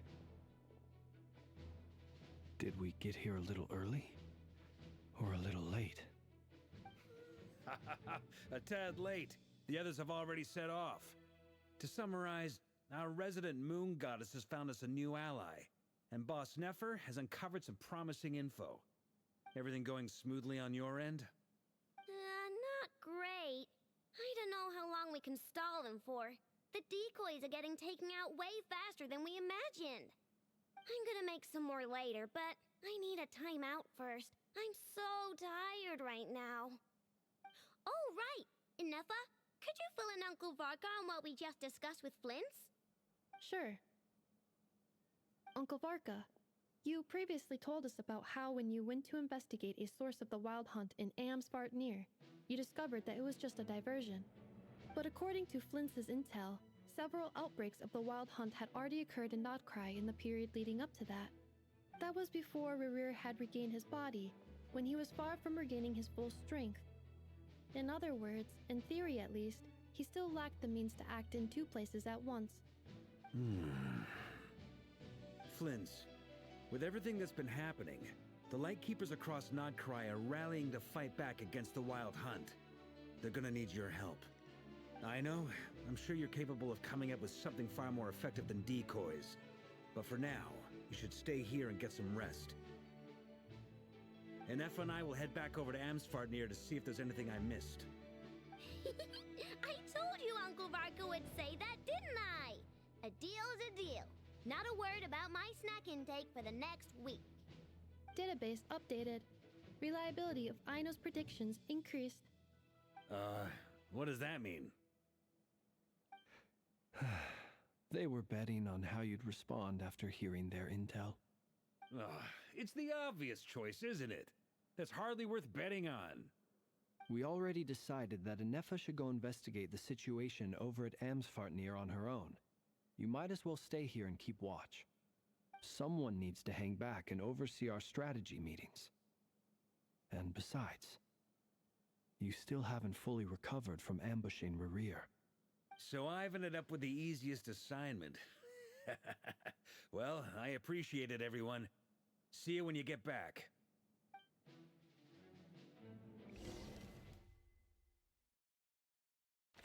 Here, this will serve as a good spot to cross over. Arlecchino, hold up a second. Since you brought us all this way, would you mind telling us what you got planned? We still haven't got the slightest idea what's going on here. And if even Columbina doesn't know where the iridescent moon's marrow is, how do you? Simple. Because I am an inheritor of the royal bloodline of the Crimson Moon, and one of the last surviving embers of the Two Worlds' flames. Huh? Are you serious? As in, you're a descendant of that Crimson Moon dynasty we were just talking about? The one from ancient Conria? Your surprise is understandable. I was also taken aback when I first learned of it. But the more I thought about it, the more I realized the signs had been there all along. When I was young, I discovered I could wield a very special kind of fire. It coursed like blood through my veins and smoldered away inside my nerves. What's more, whenever I experienced strong bursts of emotion or drew too deeply on this power, it was like some kind of presence within the fire would begin to gnaw away at me. Consume. Exactly. That is why my hands are like this, too. At first, I saw it only as a curse, but once I became a harbinger, the jester apprised me of the truth. Together with my own investigations, over the past few years, there are several things that I have gradually come to understand. For instance, take the so-called Crimson Moon. In truth, it is nothing more than the shattered remnants of the iridescent moon, fused with the abyss to prolong its lifespan. Since this blood flame was bestowed upon me by the Crimson Moon, it is a fusion of the iridescent moon's former power and the corruption of the abyss. You all understand the nature of the abyss well enough. I draw upon its power, and in return, it hungers for my soul. This strange blackness is the mark of corruption it has left behind. If I recall correctly, you once told me that if the corruption ever made it to your heart, you'd become a completely different person. Yes, and that's the reason I'm always careful not to push my power too far. It's essentially a never-ending tug of war. Oh, sounds intense. Anyway, the rest of my story can wait. Is there anything else about the Crimson Moon or the Iridescent Moon that you're unclear about? Paimon has a question. So, the crimson moon that the Karians used to worship was actually the iridescent moon, right? Which was one of the three moon sisters. Does that mean that the Karians were to the crimson moon as the frost moon scions are to the frost moon? So much of that history has been lost. We have no way of knowing exactly what they were like. But I would suspect that the Conrians weren't as devout in their moon worship as it might appear. The iridescent moon's remains simply served as their link to the Abyss. Later on, perhaps someone discovered a way to make direct contact with the Abyss. Or maybe there was some kind of ideological divide. Either way, a dissenting faction staged a coup and drove out the royal heirs of the Crimson Moon dynasty. Still, even with the dark sun looming high overhead, the Crimson Moon's glow never truly faded. If you want living proof, it's standing right before you. The first time we met, I sensed something familiar in your presence. When I looked at you, I felt I could see that mysterious red moon in the corner of my eye. In your flames, I saw its broken image, surrounded by a strange black aura. Well, I appreciate that you kept it to yourself. Much about the Crimson Moon is still a mystery, and I'd prefer not to end up as the object of an insane research project. Anyway, time is against us here, so if there's any other questions, they'll have to wait. I just want to make sure I've got one thing straight. In her letter, Sandrone mentioned that since you are unable to contain the iridescent moon's marrow yourself, you intend to leave it in my custody. Correct? That's right. For now, it's the only way I can pay you back for your help. The iridescent moon is already part of who you are, so with its marrow in your possession, you'll be even more powerful than before. Deal. Then let's get started. Get what started? What does this place have to do with the Crimson Moon? When I first became a Harbinger, the Jester gave me a book called Paranhari, also known as Leobranto Inamorato. You should be able to buy a copy next time you're in Fontaine. It's a love story set in the Crimson Moon era, but setting aside the tangled romances of its characters, it also records a few interesting details. In the Crimson Moon era, or so the story goes, there was an orphanage that received children from beyond the bounds of this world, and subjected them to a peculiar induction ceremony. Beyond the bounds of this world? For real? And what kind of induction ceremony? The Crimson Moon sages looked beyond this world for beings with powers that surpassed the gods. But fearing they might lose control, they subjected these children to a process of refinement. They made these children crawl up a fireplace and kept asking them, "Have you died? Did you see it?" Until they finally admitted to having died and seen a crimson moon. The adults embraced the children who passed the ritual, telling them, "Within the fireplace, you have traversed the flames between two worlds. Here and now, you are born anew." The book leaves much unsaid, but I suspect that this was their way of branding the children they had enrolled, leaving an indelible mark upon them so that they would forever live in the Crimson Moon's light. That explains why I can't sense the Crimson Moon's marrow in this world.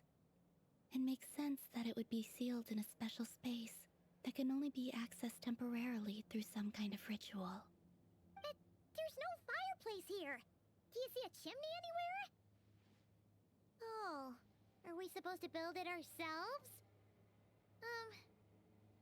Okay, fine. Paimon will go find some bricks. That won't be necessary. The fireplace is purely symbolic. The key to the ritual is crossing the flames between two worlds. In other words, the flames that burn within me. Those burned away by such flames leave behind a kind of ghostly afterimage in the world. In the days of Conria, people believed they could be used to bridge the gap between the two worlds of life and death. In short, I can open a passage to that space for you. That's the easy part. The catch is I'll need to stay on this side to keep the passage open, so I won't be able to come with you. Once you're inside, you'll have to find your own way. Very well. Then I'll open it up. Traveler, spare me a little more moonlight if you would. I may need it.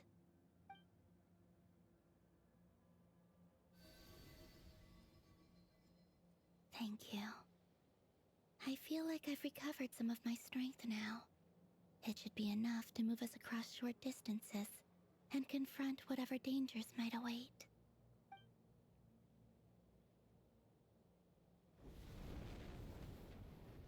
Mistress of the seven hues of ages past, great mother of the present, crimson-clad sovereign of the two realms, by fire severed, by fire renewed, I offer myself now and beseech your descent.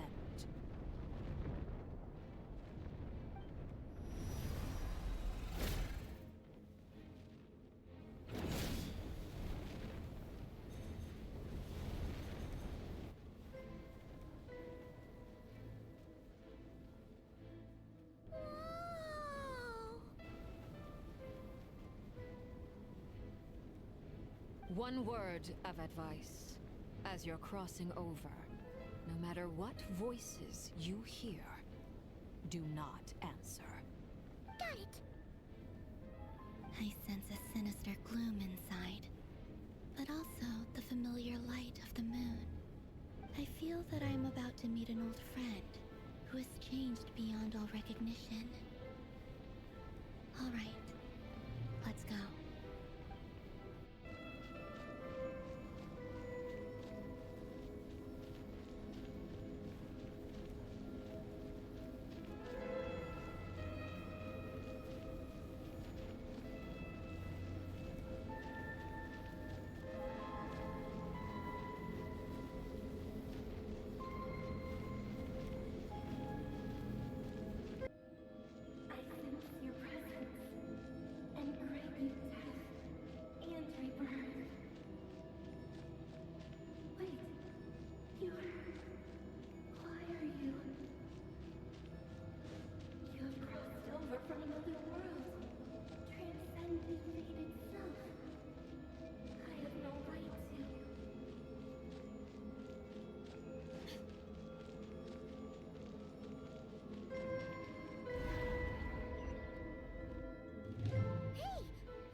The abyss?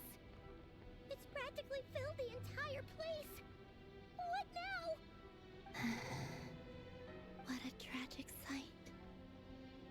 Fragments of your broken body, seized by the abyss, and hung up aloft like mummified remains.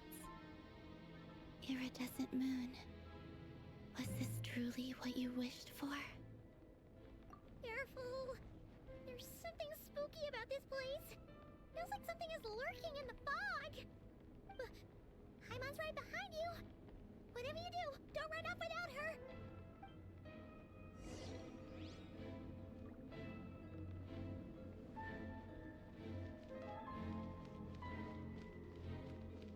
By the way, Columbina, didn't you tell us that the iridescent moon had shattered into pieces?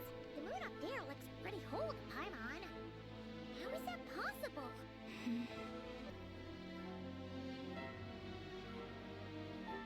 Huh? Huh? For real? That's way too high! There's no way we'll be able to reach it! No. I'm not sensing anything up there. It's coming from under the mountain. Let's see. Ah! There's some kind of weird shadow over the water. Wait, see that? Looks like a mechanism of some sort. Let's check it out. Hey, look at that. Now that the mechanism's running, the shadow in the water looks different. Do you think these mechanisms might be the key to unlocking the secret? Let's try to find more of them! Thalindis, we'll leave the rest of the research in your hands. We'll be heading back now. I hope this isn't ruining date night. Ugh. Mind your own business. Just leave me some snacks on the table. Thalindis? Is that Rear's girlfriend? How come we're hearing her voice here? Oh yeah! So, do you think she was studying this strange space all along? The Abyss has made this space extremely unstable. Maybe that's why some of the things she said and did were preserved here. Like echoes. Or after images. Whenever I see this view, it takes me back to a poem from my childhood. Waning moon, oh lifeless damsel, weeping on the mountain crest. Mourning still in wistful tone, her fragile soul now laid to rest. For me, of all people, to be here investigating the mysteries of the Crimson Moon space. Is it a coincidence? Or something more?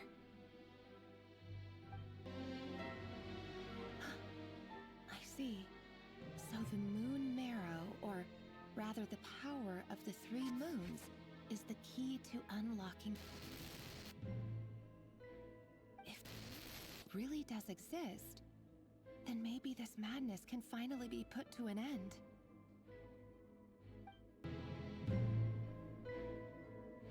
With the Abyss inhibitors in place, I should be able to access the chamber with the moon marrow.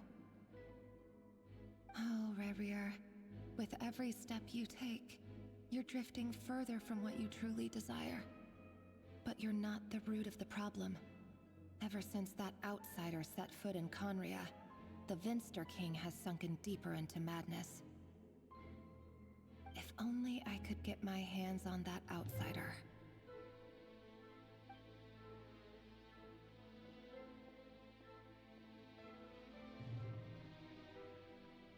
Hey look!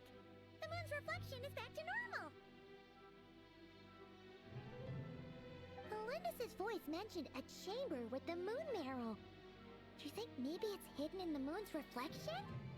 It must be.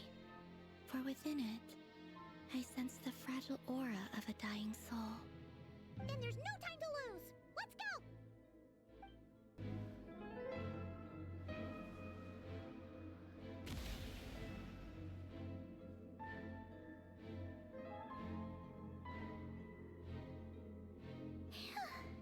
We finally did it! The iridescent moon's marrow. Still burning away like an undying flame, yet now contaminated by the Abyss. It has taken on a new form entirely. If we can purify the abyssal power within, we should be able to obtain its untainted essence.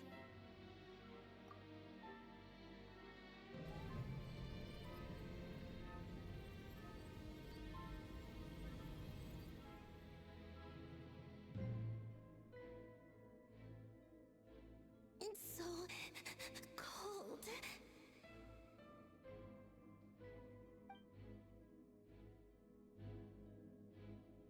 Is it you? Are you here?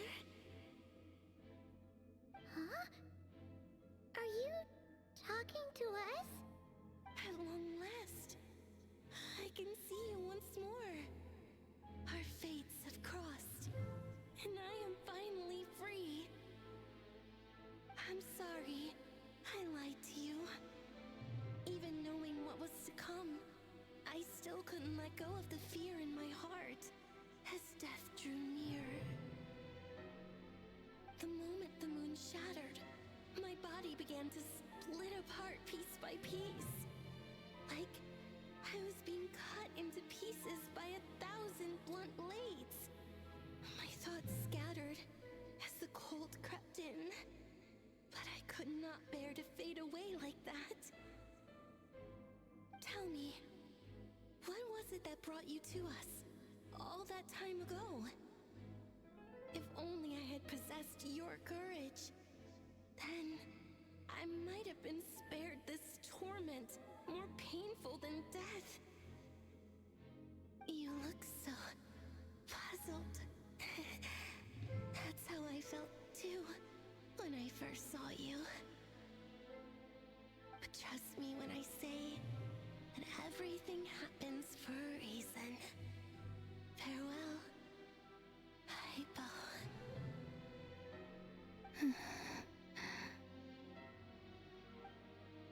What was that all about? Was that the goddess of the iridescent moon? Oh, it sounded like she was speaking to a long-lost friend. But none of us have ever met her before, right? Perhaps. She took me for the goddess of the frost moon she once knew. For a fading soul like hers, our auras must be too similar to tell apart. But anyway, we've got the iridescent moon's marrow now. That should help you regain your strength, right? Alright, time to leave this place and meet back up with Arlecchino. Let's go!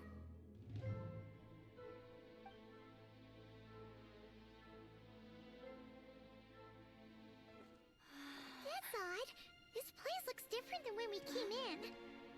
Waning moon, Huh? oh lifeless damsel. Oh.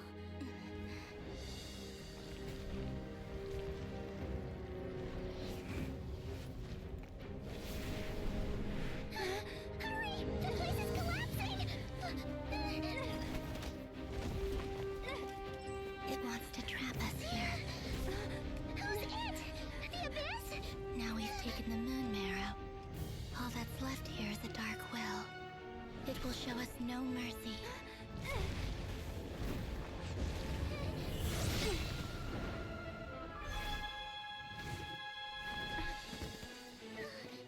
Give it back! The crimson moons! My marrow! My heart!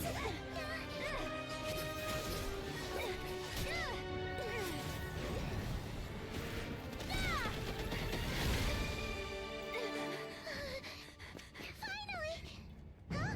Oh no! The exit's blocked! They're back! Now what do we do? This is where you fall. Witness my rise. Hey, it's... What are you waiting for?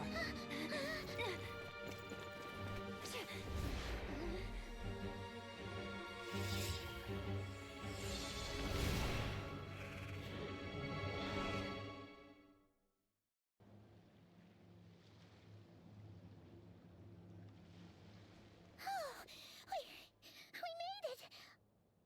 Was that you, Arlecchino? Did you save us? Wait, your hands! They're... Oh, this? Don't worry. It's a small price to pay. The Abyss wanted to trap you inside, and I defied its will by bringing you out. No wonder it's a little angry. No.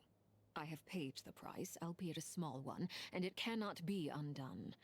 My hands have already fused with the Abyss. Purification would simply destroy whatever's left of them. But surely... Oh, we're so sorry, Arlecchino.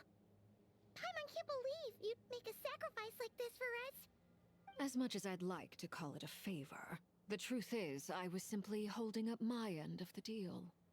Well, Columbina. Yes, you did your part. And as promised, I will leave the iridescent moon's marrow in your care. From this day forth, may the two worlds' flames burn ever more brightly.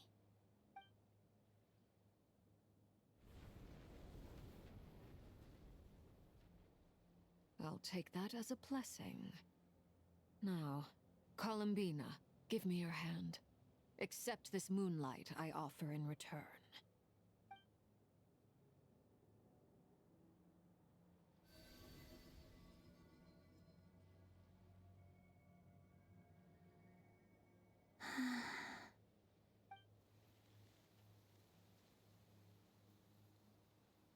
Feeling stronger? Hey, Columbina, are you okay?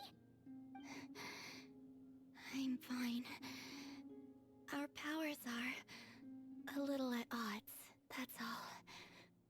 By the Frost Moon's authority alone, wielding the power of the other moons was always going to be a stretch. Still, I think it's fair to say that your strength has returned, at least to the level it was at as Third Harbinger. It's still not enough. There's no way I can hope to challenge Rayrier like this. Just one more ray of moonlight, if you would. It's okay. I can take it.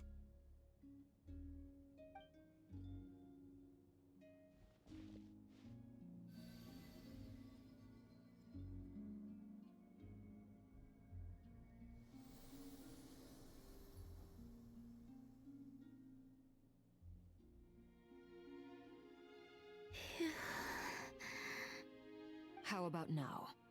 Fighting fit? At the very least, I won't have to stay hidden like before. I want to see him gone from Not Krai. The Rayheer of Solnari and his wild hunt must be sent back where they belong. Well, it's good to have something to aim for. You certainly seem more alive now than you did earlier. When I first met you, you didn't strike me as a ray of moonlight. More like a wisp of fog drifting in from who knows where, ready to scatter at the first sign of a breeze.